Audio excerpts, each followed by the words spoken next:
할렐루야. 우리 앞뒤 사람 앉으면서 하늘 복 많이 받으세요. 3명 이상 인사하겠습니다. 하늘 복 많이 받으세요. 많이 받으세요. 하늘 복 많이 받으세요. 복 많이 받으세요. 복 많이 받으세요. 자, 할렐루야. 하나님은 살아계십니다. 살아계신 하나님을 만나야 인생에 바뀌어질 점 있습니다. 하나님 꼭 만나는 역사가 있기를 주님으로 축원합니다. 사람마다 이렇게 열심히 신앙생활을 하다가도 감사를 잃어버릴 때가 있어요. 열정적으로 기도하던 사람이, 열정적으로 봉사하던 사람이 감사를 잃어버려요. 감사를 잃어버린 사람 가만히 보면 어떤 사람이냐? 자, 이렇게 보면은 늦게 오는 사람은 감사가 없는 거야, 요즘에. 그래서 짜증이 나는 거야. 또 아니면 찬양할 때 찬양을 안 해. 감사할 것이 없으니까 찬양을 안 해. 그리고 말씀을 듣다가도 막 졸아. 감사할 게 없어서. 그래서 오히려 이 하나님에 대한 서운한 마음, 또 섭섭한 마음, 야속한 마음을 가지고 안 올 수는 없고 종교인으로서 그냥 오는 거죠. 안 오긴 뭐하고. 이러한 이제 정말 마음적으로 좀 힘들고 그러면서 이제 앉아 있다 보니까 감사를 다 잃어버린 거예요. 바로 이 제자들의 마음이 오늘 그렇습니다. 제자들의 마음이 감사를 다 잃어버렸어. 기쁨을 다 잃어버렸어. 즐거움을 다 잃어버렸어. 왜냐하면 예수님을 3년이나 쫓아다녔는데 예수님이 만나서 앞으로 미래의 꿈을 가지고 비전을 가지고 뭔가 큰 일을 이룰 것이라 기대를 가지고 다녔는데 글쎄 날벼락이 일어났어요. 내가 제자의 너희들 중에 한 사람에게 배신을 당하여 죽게 된다는 거예요. 예수님이 죽으면 그 모든 꿈이 어떻게 됐을까요? 다 산산조각이 나는 거예요.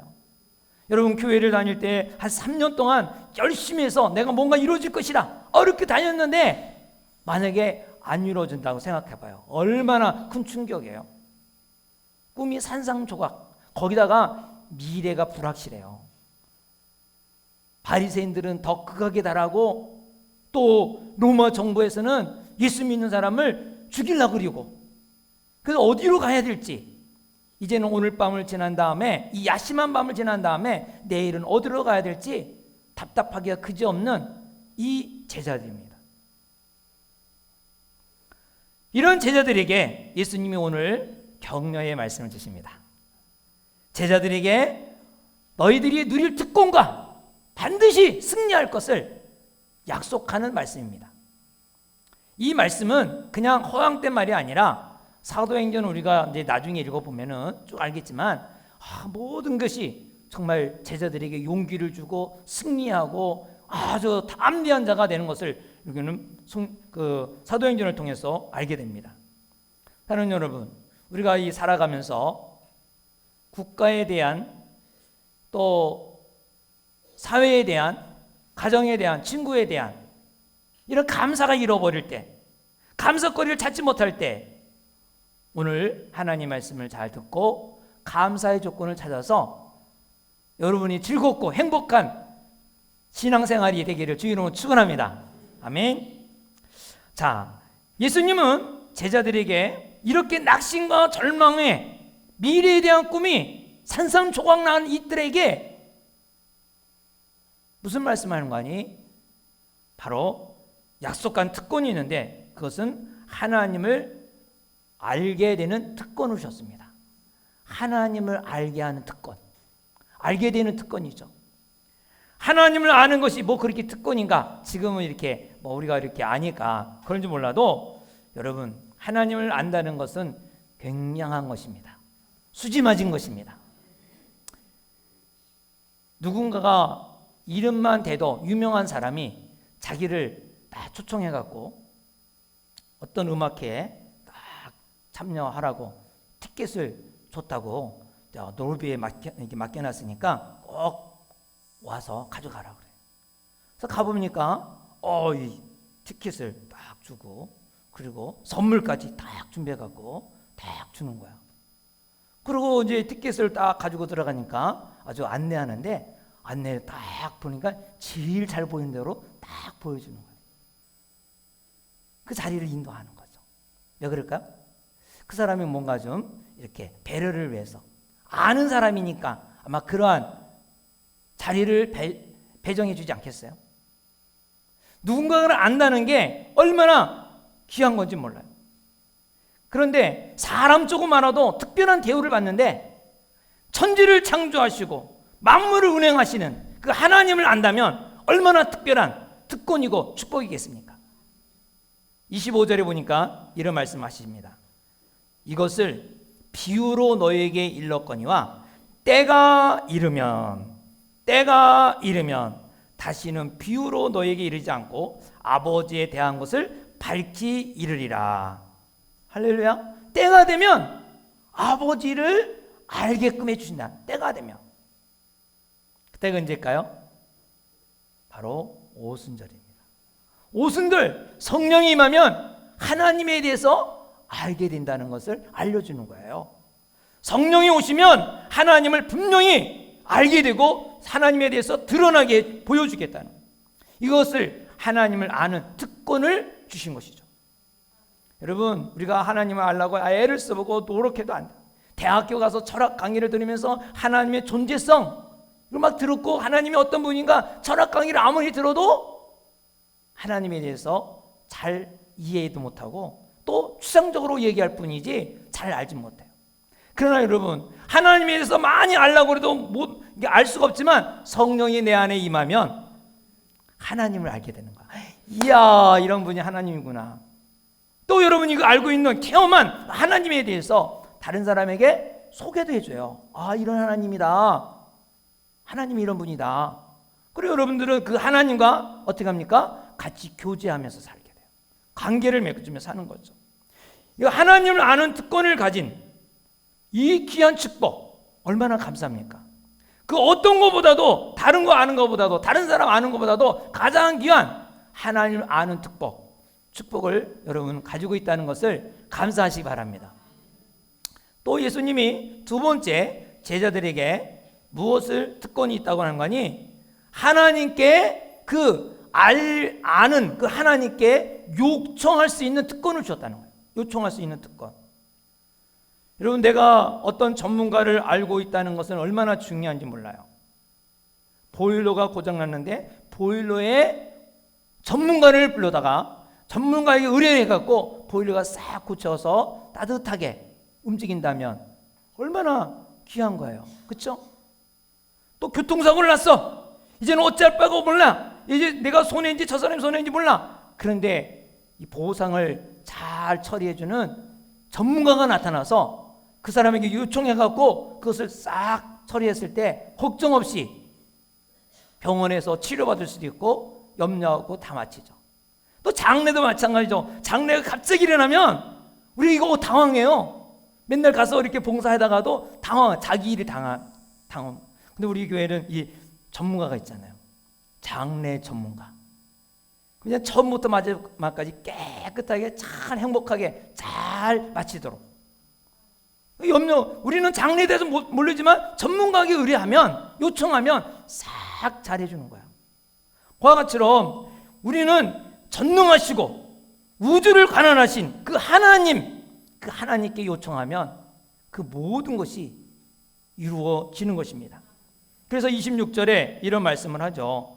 그날에 너희가 내 이름으로 구할 것이요 내가 너희를 위하여 아버지께 구하겠다는 말이 아니니 그랬어요. 이 말이 뭐냐면, 예수님이 계실 때는 제자들의 어려움을 예수님이 하나님께 구해서 그 제자들에게 필요를 채워줬어요.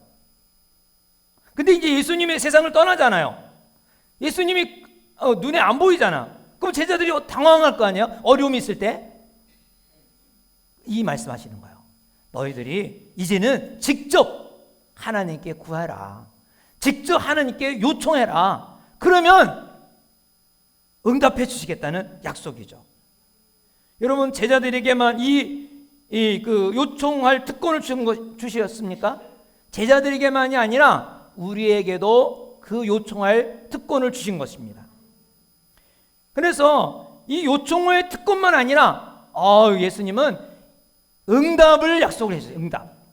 여러분 무슨 이렇게 약속을 하고도 이렇게 요청해라 그래놓고도 대답을 안 해주면 답답하죠. 아이고 뭔가 일어날 텐데 왜 이렇게 답답하? 근데 예수님은 뭐라 그런 거 아니? 아주 그것을 그대로 들어주겠다고 약속을 하세요. 약속을 하는데 이 성만찬, 이 최후의 만찬 이 저녁에 6번이나 말씀하세요. 한 번도 아니야. 한번 찾아볼까요? 요한복음 14장 보세요. 13절. 요한복음 14장 13절. 요한복음 14장 13절. 시작. 너희가 내 이름으로 무엇을 구하든지 내가 행하리니 이는 아버지로 하여금 아들로 말미암아 영광을 받으시게 하라는. 이제 예수님이 십자가에 죽으시고 하늘로 올라가시면 이제는 그냥 직접 하나님께 구하라. 근데 내 이름으로 구하라는 거야. 예수 이름으로 놓서 구하면 하나님이 응답해 주신다. 14절에 또 시작. 내 이름으로 무엇이든지 내게 구하면 내가 행하리니. 예수님의 이름으로 구하면 들어주겠다는 거야. 또 15장 넘어가서 7절. 15장 7절을 보면 시작. 너희가 내 안에 거하고 내 말이 너희 안에 거하면 무엇이든지 원하는 대로 구하라. 그러면 이루리라. 형 원하는 대로 구하라. 그럼 주겠다. 또 16절 시작. 너희가 나를 택한 것이 아니요 내가 너희를 택하여 세웠나니 이는 너희로 가서 열매를 맺게 하고 또 너희 열매가 항상 있게 하여 내 이름으로 아버지께 무엇을 구하든지 다 받게 하려 함이라. 놀랍죠. 또 16장 23절. 지금 이거 전부 다 그 밤에 말씀하시는 거예요. 16장 23절 시작. 그날에는 너희가 아무것도 내게 묻지 아니하리라. 내가 진실로 진실로 너에게 이르노니 너희가 무엇이든지 아버지께 구하는 것은 내 이름으로 주시리라. 응답해 주겠다. 또 24절 시작. 지금까지는 너희가 내 이름으로 아무것도 구하지 아니하였으나 구하라. 그러면 받으리니 너희 기쁨이 충만하리라. 할렐루야. 예수님이 이렇게 반복적으로 6번씩이나 계속해서 이제 요청하라. 그러면 내가 들어주겠다. 이 말씀 뭐예요? 들어주겠다는 거예요? 사기친다는 거예요? 들어주겠다는 약속이에요. 반드시 들어준다. 반드시. 할렐루야. 하나님께 구할 특권뿐만 아니라 응답의 약속의 특권도 우리에게 주셨어요. 응답의 약속. 그래서 우리 성도들은 하나님께 이런 특권을 주셨는데 왜 감사하지 않을까? 왜 얻지 못할까? 성경이 뭐라 그러죠? 왜 얻지 못한다 그래요? 그렇죠. 구하지 아니하여 얻지 못하느니라. 구하지 아니하. 성도들은 하나님께 구할 특권이 있는데 구하지 않아서 그 응답을 받지 못하고 감사할 수가 없어요. 그래서 우리가 감사가 없을 때는 하나님이 하나님을 알게 해주실 뿐만 아니라 나 뭐든지 구하랬으니까 나의 마음을 하나님께 아뢰고 또 그 아뢰는 것을 응답해 주신다는 것을 확실하게 믿으시기 바랍니다. 또 하나는 하나님께서 세 번째 특권이 있는데 하나님이 우리를 사랑하시는 특권이에요. 뭐 사랑하는 게 뭐 특권이야? 모든 사람 다 사랑하는데 그게 아니에요. 여러분 여성도들은 고등학교 다닐 때 더 특별히 예뻐서 그런지 몰라도 남자들이나 친구들이 저도 따라다니죠. 꼭 무리 보면은 항상 따라다니는 사람이 있어. 사랑을 받는 거죠. 얼마나 좋아요. 사랑을 받는 거. 부러움의 대상이죠. 요번에 LA 다저스 야구가 있잖아요. 월드 시리즈에서 결승에 못 나갔어요. 누가 잘못했다가 할 수는 없지만은 그건 투수 누구예요? 커셔라는 사람이 아주 다저스의 최고의 투수인데 그 사람이 잘못 실수해갖고 그냥 못 올라간 거예요. 그러니까 그냥 그 팬들이 그냥 전부 다 이 커셔에 대해서 막 비난하고 막 그래. 근데 거기 다저스의 그 감독은 커셔를 칭찬을 해줬어요. 야, 커셔는 인성이 최고라는 거야, 최고. 그렇기 때문에 지금은 졌지만 다음에도 얼마든지 승리할 수 있는 투수다. 그러면서 이렇게 지원을 해주고 한마디도 뭐 이렇게 비난하거나 그런 거 없었어요. 그만큼 뭐예요? 류현진은 거기서 나와야 될까 안 나와야 될까 하는데 지금 그 컷션은 오히려 전 투수인데도 불구하고 인정을 받았어요. 다른 사람들에 비해서 굉장히 부러워하는 선수 아니겠어요? 감독이 인정해주면, 거기 지지해주면. 여러분, 세상 사람들이 다 나를 인정해주지 않아. 비난해. 근데 누구는? 하나님은 나를 인정해줘. 나를 사랑해줘.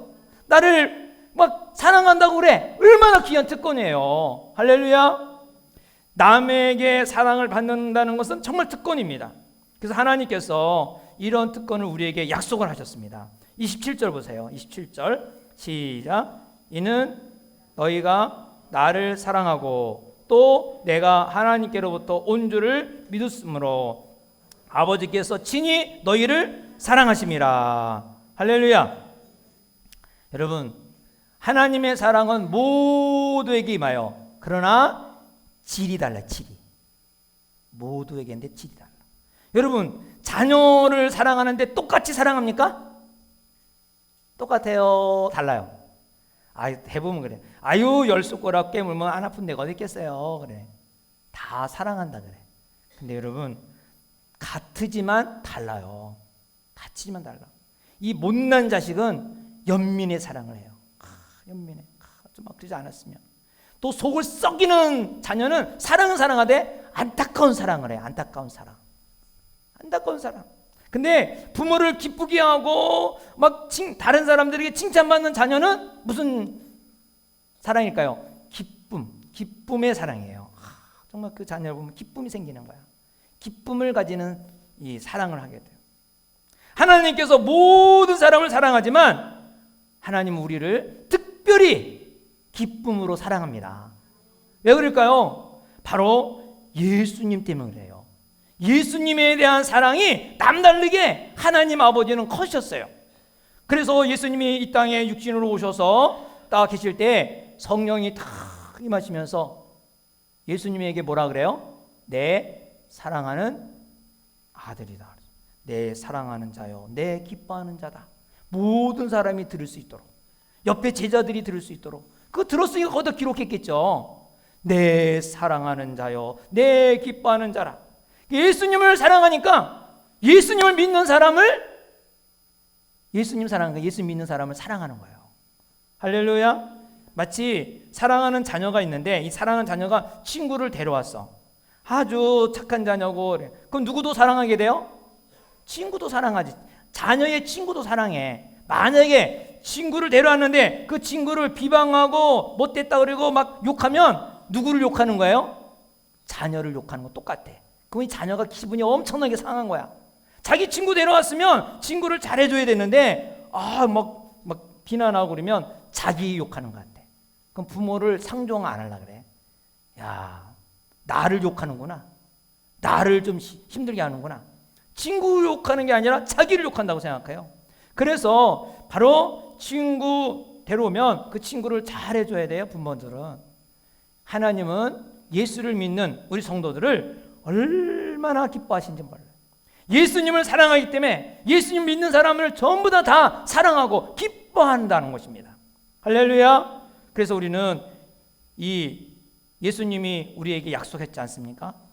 마태복음 28장에 보면 내가 영원토록 함께하겠다. 영원토록 함께하겠다. 약속했습니다. 여러분, 하나님이 나를 사랑해 주신다면 무엇이 두렵겠어요? 무엇이 걱정되겠어요? 사랑하는 사람이 있다면 그 사람을 위해서 생명도 바쳐도 아깝지 않죠. 어떤 위험이 당해도 그것을 다 감수할 수 있죠. 아마 우리 결혼하신 분이나 결혼할 분 우리 생각해 보세요. 처녀 때 나를 누군가 사랑해 준다면 뭐예요? 가난도 이길 수 있다 없다? 사랑하면 너무너무 사랑하면요 아무것도 안 배. 그래갖고 그 사랑 때문에 그냥 조건도 안 보고 그냥 사랑하는 사람하고 그냥 가잖아요. 살잖아요. 물론 나중에 후회하지. 남자도 마찬가지예요. 정말 그냥 사랑하는 사람이 있으면, 그 사랑하는 자매가 있으면 아무리 힘들어도 아무리 어려워도 그것을 견딘다는 그 마음을 가져요. 이게 바로 사랑의 힘이죠. 그래서 너무너무 사랑해갖고 부모가 결혼하지 말라 하려는데도 그냥 나가서 아기를 가지고 오잖아요. 그래갖고 그냥 딴따단 시키게 만들었잖아요. 왜요? 사랑하니까, 부모가 반대하니까 막 어쩔 수가 없는 거죠. 여러분, 우리가 사랑하면 그 어떤 것도 다 감당할 수 있는 거, 그건 사랑의 힘이에요. 하나님이 나를 사랑하십니다. 믿습니까? 하나님이 나를 사랑한다. 여러분, 이렇게 사랑하는 분이 있다는 게 얼마나 감사해요. 하나님께서 우리를 사랑하시되 이 우주에 많은 것 중에 하나가 아니에요. 유일하게 나를 사랑해 주신다. 이렇게 믿으시기 바랍니다. 얼마나 사랑하느냐? 여러분, 머리털을 세신 것 같이 섬세하게 사랑하세요. 여러분의 머리털은 좀 저보다 많죠. 제 머리털을 하나님 실려면 좀 시간이 덜 들 거예요. 여러분은 털은 더 많잖아요. 근데 이 머리털을 하나하나 세신 것처럼 사랑하시고, 우리가 안고 일었음을 살펴보시고 함께 하시고, 내가 기뻐할 때 하나님이 같이 기뻐하고, 내가 아파할 때 같이 아파하시는 거예요. 이러한 사랑이 있다면 감사하지 않을 수 있겠어요? 야, 이렇게 나를 사랑하는 분이 있다. 감사해요, 안 감사해요? 감사하죠. 얼마나 감사해요. 주님께서 이렇게 제자들에게 하나님 안에서 누리는 이 특권을 얘기하니까 제자들이 조금 이제 귀가 열렸어요. 이제 근심 걱정이 조금 내려갔겠죠. 예수님이 무슨 말을 하는지는 이제 깨닫게 되었어요. 그 궁금한 말을 하지 않았는데도 불구하고 예수님이 제자들의 궁금한 것을 다 풀어서 얘기해 주니까, 그래서 이제 제자들이 예수님에게 말하는 거예요. 30절 시작. 우리가 지금에야 주께서 모든 것을 아시고 또 사람의 물음을 기다리지 않는 줄을 아시나이다. 이로써 하나님으로부터 나오신 우리가 믿사옵나이다. 아니, 3년 동안 따라다녔잖아요. 얼마나 많은 믿을 수 있는 근거가 있는데 불구하고 지금이야말로 내가 믿습니다라고 고백한 거예요. 제자들이 예수님을 믿는다고 고백을 했어요. 근데 예수님은 제자들의 믿음의 상태를 알아요. 우리는 한치 앞에 5분 후에 일어날 줄 모르잖아요. 근데 예수님은 다 아시는 거야. 그래서 뭐라고 말하는지 알아? 얼마나 제자들의 믿음이 약한 것인지 미리 말씀하세요. 31절 32절 시작. 예수께서 대답하시되 이제는 너희가 믿냐? 너희가 다 각각 제 곳으로 흩어지고 나를 혼자 둘 때가 오나니 벌써 왔도다. 그러나 내가 혼자 있는 것이 아니라 아버지께서 나와 함께 계시느니라. 여러분, 제자들이 예수님을 믿습니다. 믿는다는 말은 신뢰합니다. 끝까지 내가 목숨을 바치겠습니다. 이런 말 아니겠어요? 결단의 말이죠. 근데 예수님은 알아요. 이렇게 결단하더라도 벌써 문 밖에 나가면 주차 때문에 싸우고, 집에 가서 자녀들 때문에 속상하다고 화내고 다 아세요. 다 아세요. 너 좀 있으면 나 혼자 놔두고 다 떠난다. 이 말씀 하시는 거예요. 그러면서도 말씀하기를 그럼에도 불구하고 너희들이 승리할 수 있다. 승리의 비결 33절입니다. 33절 시작. 이것을 너희에게 이르는 것은 너희로 내 안에서 편안을 누리게 하려 함이라. 세상에서는 너희가 환난을 당하나 담대하라. 내가 세상을 이겼노라. 할렐루야. 예수님께서 십자가에 돌아가실 때는 모든 것이 패배당한 것 같아. 다 망한 것 같아. 예수님이 십자가에 죽으시면 제자들이 어디로 가겠어요? 다 이제 망한 거 아니겠어요? 3년 동안 그 많은 시간을 투자하고 그 젊은 사람들이 따라다니면서 배우고 익혀서 이다음에는 자의정 우의정 뭔가를 나라를 위해서 개국 공신하고 싶어서 그렇게 애를 썼는데 한순간에 예수님이 떠난다니 얼마나 황당하겠어요. 근데 예수님이 십자가에 죽은 것이 패한 것이 아니다는 거예요. 패한 것이 아니에요. 망한 것이 아니에요. 십자가에 죽으시고 부활하셔서 죄의 권세를 물리치고 사망의 권세를 물리치고 사단을 패배시키고 원수 중에 원수인 인간의 제일 두려워하는 게 뭐예요? 죽음 아니겠어요? 죽음을 이기게 하셨어요. 죽음이 그리스도 앞에서는 맥을 못 쳐. 죽음이라는 것이 딱 들어와서 우리를 막 흔들러 놔도 맥을 못 치는 거예요. 왜요? 예수님이 죽은 지 3일 만에 부활하심으로 말미암아 패배가 아니라 승리를 가져오게 됐어요. 승리. 그래서 예수님이 이 땅에 계실 때 예수님이 귀신을 쫓아내기 때문에 우리들도 예수 이름으로 귀신을 쫓아내요. 예수님이 병든 자를 위해서 고쳐줬기 때문에 우리들도 기도하면 병든 자를 낫게 해주세요. 이러한 승리의 기쁨을 맛보기도 하지만 그러나 또 때로는 승리하지 못하는 경우도 있죠. 진 것 같이 보이죠. 근데 예수님은 그 모습을 두 가지를 다 보여준 거예요. 병든 자를 고쳐주기도 했지만 자신이 십자가의 죽음으로 말미암아 패배당한 것을 보여줬죠. 그러나 그리스도인의 패배는 그게 망한 것이 아니라 뭐다? 이것이 승리다라는 거. 그리스도인은요 패배가 없어요. 그러니까 내가 망했다가 아니라 망한 게 아니라 그는 승리한 거예요. 꼭 기도 응답만 받은 것만이 승리가 아니에요. 잘 된 것만이 승리가 아니에요. 안 된 것도 승리예요. 안 된 것도 축복이에요. 이것을 예수님은 생애 가운데 보여준 거예요. 우리에게. 바로 뭐죠? 살아계실 때 많은 사람들을 고치고 용기를 주고 힘을 줬고 또 살아계실 때 십자가의 죽음으로 말미암아 모든 절망을 가져온 것 같은데 그 절망이 아니다. 끝이 아니다. 부활했잖아요. 부활하고 사망 권세를 깨뜨리고 그리고 승리하셨죠. 그래서 우리는 이 땅에 살면서 안 됐다고 해서 절망할 것이 아니라 반드시 승리한다. 이것을 우리가 잊지 않기를 바랍니다. 사업에 망했다고 해서 사업이 안 됐다고 해서 장사가 안 된다 해서 망한 것이 아니라 하나님께서는 우리를 승리를 가져오게 하시는 하나님의 뜻이 있음을 믿으시기 바랍니다. 죽음보다 더 두려움이 어디 있겠어요? 죽음보다 더 어려움이 어디 있겠어요? 근데 죽음을 이기신 분이 바로 예수님이죠. 부활하셔서. 저는 이 말씀을 생각하면서 누구를 생각하게 되는가니 자주 얘기하지만 김호순 권사님을 생각하게 됐어요. 김호순 권사님은 위암으로 보신 분은 알겠지만 복수가 차서 그래서 이제 이 백병원에 가서 수술하려고 딱 의사가 이렇게 쬐어요. 근데 이 암이 그냥 전체가 다 퍼져버린 거야. 그래갖고 이거는 뭐 수술을 할 수도 없는 거야. 그래서 다시 꼬매갖고 한 2개월도 못 사니까 그냥 마음껏 잡수고 싶은 대로 생각나는 대로 다 잡수시도록 모셔가라고. 집에 모시고 왔어요. 배가 이렇게 차고. 근데 나이 갈수록 물도 못 드시고 그리고 얼굴은 황달에서 흑달로 바뀌고 새큼해지고. 근데 제가 일주일에 한 번씩 이렇게 가서 예배 드려주고 기도해 줬는데 그분의 소원은 뭐냐면 나 한 번이라도 교회 가서 예배 드리고 죽고 싶다고. 한 번이라도 예배 드리고 싶다고. 교회 좀 한번 가고 싶다고. 근데 갈 수가 없어요. 누워 계신 분이라.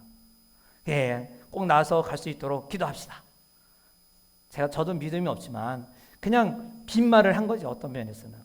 근데 그분의 간절함은 꼭 예배를 드리고 싶은 마음이 있는 거예요. 간절한 소원이 있었던 거예요. 근데 그분의 그 소망을 꺾을 수 있어요? 근데 의학적으로 어떤 면에는 안 되는 거잖아요. 뭐 죽을 날만 기다리는 건데 근데 이상하게 2달이 지나서 안 돌아가셨어요. 근데 점점 몸은 깔아앉아서 안 되는데 6개월 될 때 갔는데 그냥 이 배가 쑥 들어간 거야. 어떻게 된 거냐 했더니 화장실에서 그 포도 알만한 것들이 그냥 꽉 다 쏟아졌다는 거야. 다 쏟아졌어. 갖고 이분이 몸을 좀 추스리더니 물도 먹고 미움도 먹고 그러고 여러분 교회 나와서요 10년을 더 살았어요.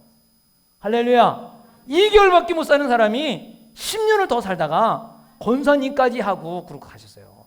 하나님 나라에. 여러분 때로는 죽는다고 해서 절망을 가져올 수 있지만은 그러나 절망하지 마십시오. 그리스도인은 언제나 승리온다. 절망 가운데 끝이 아니다. 우리는 기도하자. 기도 응답 가운데 응답에 대해서 승리도 있지만 응답이 안 돼도 그것이 하나님 우리를 승리해 주는 것을 믿으시 바랍니다. 우리 그리스도인들은 승리할 수밖에 없습니다. 옆 사람에게 이야기하겠습니다. 승리할 수밖에 없습니다. 꼭 승리합니다. 할렐루야. 그래서 우리가 우리 가정에서나 사회에서나 직장에서 보면은 너무나 힘들고, 뭐 누구나 요즘에 막 잘못 뽑았다 그러면서 막 누구 탓하고 막 그러는데 누구 탓할 일이 아니에요. 지금은 우리가 기도할 때예요. 기도할 때 하나님이 나를 사랑하신다는 것을 우리가 잊지 않기 바라고, 지금 우리 하나님께 요청할 수 있는 특권을 우리에게 주셨으니까 기도하게 하시고, 하나님을 알 수, 이런 하나님, 뭔가 들어주고 싶고 뭔가 해주고 싶어하는 이 하나님을 아는 이 특권을 우리에게 주셨으니 우리 감사하면서 기도하기 바랍니다. 이번 세일의 기간 동안 이제 6일 지났어요. 내일부터 4일 동안 하고 연장 그 집회가 있어요. 왜냐하면 갑자기 새벽기도 나오려면 힘드니까 이게 세일의 기간 동안에 워밍업 연습을 한 거예요. 한 번이라도 와보면은 그래도 그날 오기가 쉽잖아요. 야, 여러분, 나하고 상관없다고 그러지 말고 한 번이라도 한번 나가야겠다, 한 번이라도 가서 한번 참석하겠다, 이런 마음으로 이 새벽에 세겹질 기도에 나오셔서 기도하시기 바랍니다. 그 기도하는 마음 보시고 하나님이 여러분의 그 감사가 다시 일어날 것입니다. 그래서 우리는 감사의 조건은 하나님을 알게 됨을 감사하시고, 성령이 임하면 하나님을 더 깊이 알게 되고 더 깊이 깨닫게 하게 됩니다. 또 우리가 그 하나님께 요청할 수 있고 그 하나님께 응답받을 수 있는 거 우리가 감사하시기 바랍니다. 또 우리가 그 하나님이 우리를 사랑하시되 마치 예수님을 내 사랑하는 기뻐하는 자라고 하듯이 우리를 향하여 기뻐하고 우리를 향하여 굉장히 기대를 가지고 계신 것을 아시기 바랍니다. 그 하나님께 우리가 기도하고 또 기도해서 우리 모두가 감사하며 다시 하나님을 향한 열정이 일어나기를 주의 이름으로 축원합니다. 기도하겠습니다. 우리 다 같이 함께 기도할 때, 하나님, 감사를 다 잃어버렸어요. 우리들은 너무나 우리의 주어진 환경, 세상에 쇠뇌를 당하여서 이거를 가져야만이 기쁜 것이고 저거를 안 가지면은 슬픈 것이라고 이런 쇠뇌를 당했어요. 여러분, 하나님 편에서 보면 소유가 아니라 존재입니다. 내가 이렇게 하나님을 알 수 있는 존재로 살고 있다는 거 우리는 감사해야 될 것입니다. 내가 그 하나님께 기도할 수 있는 그런 존재로 살고 있다는 것에 대해서 감사해야 됩니다. 내가 그러한 하나님께 사랑을 받을 수 있는 그런 자격이 없는데도 사랑받을 수 있는 그 존재라는 것에 대해서 우리가 감사하시 바랍니다. 소유냐 존재냐, 소유보다도 우리는 또 보다 안 보다가 왜 낙심하고 절망하고 기쁨을 잃어요? 소유 때문에 그렇습니다. 소유. 뭘 가졌느냐 안 가졌느냐, 뭐 있느냐 없느냐, 그 욕망 때문에 우리가 감사를 잃어버렸습니다. 이건 그런 거 마음을 다 내려놓고 내가 누구인가, 누구와 관계를 맺고 있는가, 내가 어떤 사람인가, 나의 존재성을 다시 한번 생각해보며 하나님과 라인을 다시 한번 회복하기 바랍니다. 반드시 우리에게 기쁨이 일어날 것이고 감사가 일어날 것이고, 다른 사람이 중요한 게 아닙니다. 나와 하나님과 관계가 중요합니다. 하나님은 우리에게 한량없는 사랑을 부어주세요. 사랑을 받은 사람은 사랑하게 돼 있어요. 사랑에 막 불꽃이 일어나게 돼요. 슬픔을 당한 사람은 슬픔을 말할 수밖에 없지만 기쁨을 당한 사람은 기쁨을 말할 수밖에 없는 거예요. 사랑을 받은 사람은 사랑을 할 수밖에 없는 것입니다. 오늘 이 사랑의 회복이 일어나서 감사가 일어나도록 다 같이 함께 기도하겠습니다.